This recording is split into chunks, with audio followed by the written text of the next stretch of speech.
All right, so I wanted to continue the series of breaking down the rules, philosophy I want to live by, and we are on to number 6. If you want to improve anything, you need to track it and set goals.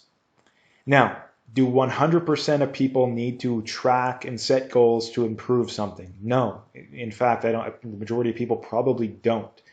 But if you look at the research, if you set goals and if you track things, you're more likely to achieve it. And you're even more likely to achieve it if you tell other people, specifically people that are going to be supportive, right? So that's a key, right? I mean, this stuff it's really not that complicated at the end of the day. The hard part is getting started, right? The hard part is getting started. And the way you get started is you get started by doing the bare minimum, right? I mean, this is why people don't become successful at a lot of things, right? I mean, you have people that are super out of shape that want to get in shape, and they think that you got to work out 5, 6 days a week and follow some perfect diet. But you don't want to let the perfect be the enemy of the good, right? I mean, if you're super out of shape, you eat terribly, and you don't work out at all, well, go work out 1 day a week. Go work out 1 day a week for a half an hour. Make it as easy as you conceivably can. And if that's too hard, go for a walk, right? Go for one walk, right? Just add, 30 minutes of walking a week, right? You don't need to drastically change your diet. There must be one thing that you don't really need, right? You don't say that I'm going to take this one thing, I'm going to cut it out, and I'm going to add something good, or I'm just frankly going to cut it out, right? That's what you want to do, right? That's what you want to do. So that's the key to becoming successful is you simply start with the bare minimum, right? The bare minimum. Again, when it comes to investing, there's a lot of people that think that you need to start with, $500, $1,000 a month. No, you really don't. You can do 20 bucks a month, right? 20 bucks a month is 20 bucks a month that you weren't doing before, right? So that is the key, right? And a lot of people say, oh no, I don't have the money to invest. It's like vast majority of people, and same goes for exercising, right? Vast majority of people, that's complete BS. If I got you to write down everything you do in a day, I guarantee you could find 30 minutes to exercise. If I got you to write down everything you spend money on, I guarantee you could come up with 50 bucks a month or 100 bucks a month to invest, right? 95% of people, maybe even 99% of people, right? So another thing too is that you really need to stop making excuses, right? You need to stop making excuses.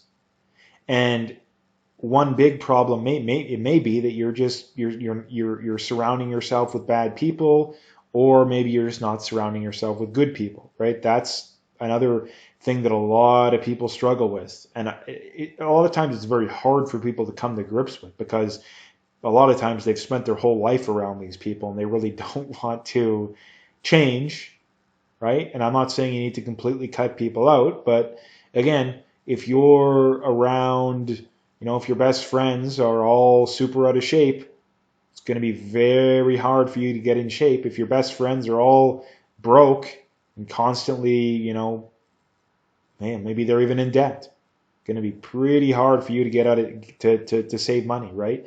So that's another very important aspect to this. But again, if you want to improve anything, like I say, I will repeat it, you need to set goals and then track. And you need to make it realistic too. I mean, if you want to become a millionaire, you don't become a millionaire by saying, yeah, I'm going to save $1 million. No, it starts with $100, right? Make that your first goal, right?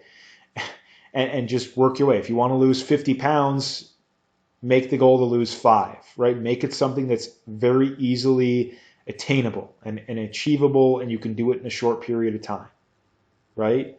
And then once you get the 5 pounds off, you do another 5, right? So on and so forth. And once you become if you're saving, let's say you consistently are saving that $100, okay, maybe you move it to 150 or 200, right? Once that becomes easy, you can adjust accordingly. But the most important thing is developing that discipline to start doing it and to keep doing it. And once it becomes second nature, then you can adjust, right? That's when you adjust, right? I mean, personally, for me, it's harder to not go to the gym in a day than it is to go, right? That's not something I have to worry about. There's other stuff I have to worry about.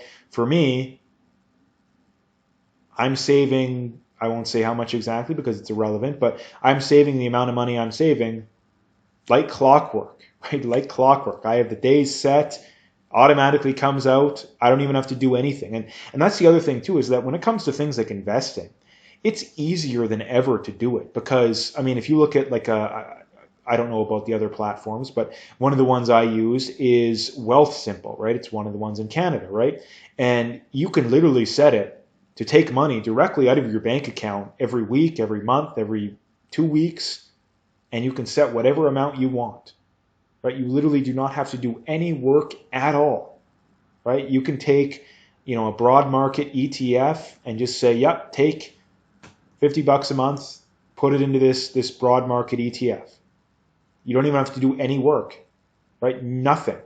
You could literally go, your entire working life and not have to, I mean, eventually you'd have to adjust it, right? Either to be updates or whatever the app stops working and you got to delete it and start it over. Like stuff like that would happen, but it requires virtually no work, right? And a lot of people don't realize just how easy a lot of this stuff is. They think it's more confusing than it needs to be. And most stuff, it really isn't. It really isn't as confusing as you think it is. Now, again, if you want to become Warren Buffett or a fitness model, yeah, that's very confusing and very hard to do. But to be an average investor or a good looking person, no, it doesn't take that much work. It really doesn't, right? And that's an excuse that a lot of people make that is just garbage and people really shouldn't do it. So anyway, I'm not going to make this too long. I'm going to leave it there. If you like the video, hit that like and subscribe and stay tuned for more.